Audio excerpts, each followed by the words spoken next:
شروع اللہ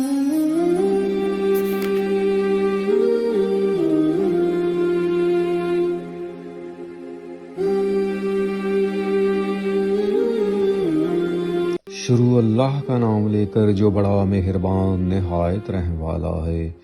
پیارے سامعین، پیش خدمت ہے چند احادیث مبارکہ۔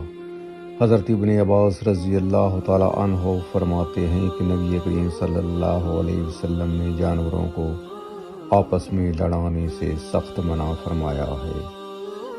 جامع ترمذی۔ حضور صلی اللہ علیہ وسلم عام طور پر نیا کپڑا جمعہ کے دن پہنا کرتے تھے۔ اگر کوئی شخص پانی پینے سے پہلے بسم اللہ کہے اور پانی پینے کے بعد الحمدللہ کہے تو جب تک وہ پانی اس کے پیٹ میں رہے گا اللہ کی تسبیح پڑھے گا اور اس کا ثواب پینے والے کے لیے لکھا جائے گا۔ کتاب علم و حکمت۔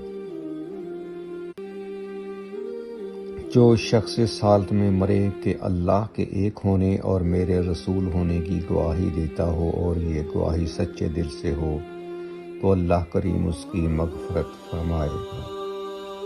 سنن ابن ماجہ۔ اللہ تعالیٰ کا ذکر اتنی کثرت سے کرو کہ لوگ تمہیں دیوانہ کہیں۔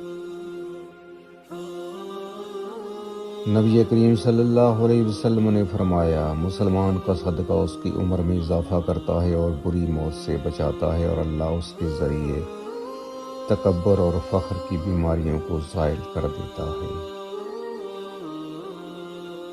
فرمایا، رسول مقبول صلی اللہ علیہ وسلم نے جس نے طلب علم میں وفات پائی وہ شہید مرا۔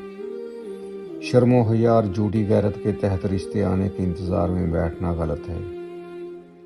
کیا لوگوں آپ نے نہیں دیکھا کہ حضرت عمر نے آگے بڑھ کر حضرت حفصہ رضی اللہ تعالی عنہا کا رشتہ صحابہ کرام کو پیش نہیں کیا گیا؟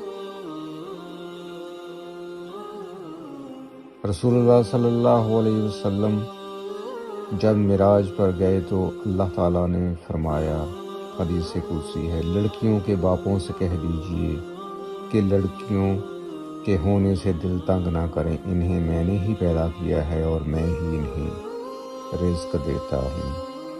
رسول اللہ صلی اللہ علیہ وسلم نے فرمایا، اپنے آپ کو، اپنی اولاد کو، اپنے خادموں کو اور اپنے مال کو بد دعا نہ دو۔ ایسا نہ ہو کہ وہ بڑی قبولیت کی ہو اور تمہاری دعا قبول ہو جائے۔ رسول اللہ صلی اللہ علیہ وسلم نے فرمایا، کھانے میں عیب نہ نکالو، پسند نہ ہو تو مت کھاؤ۔ ایک اور جگہ رسول اللہ صلی اللہ علیہ وسلم نے فرمایا، چڑیا کو جتنی محبت اپنے بچے سے ہے اللہ تعالیٰ اس سے بھی زیادہ اپنے بندے پر رحم فرماتا ہے۔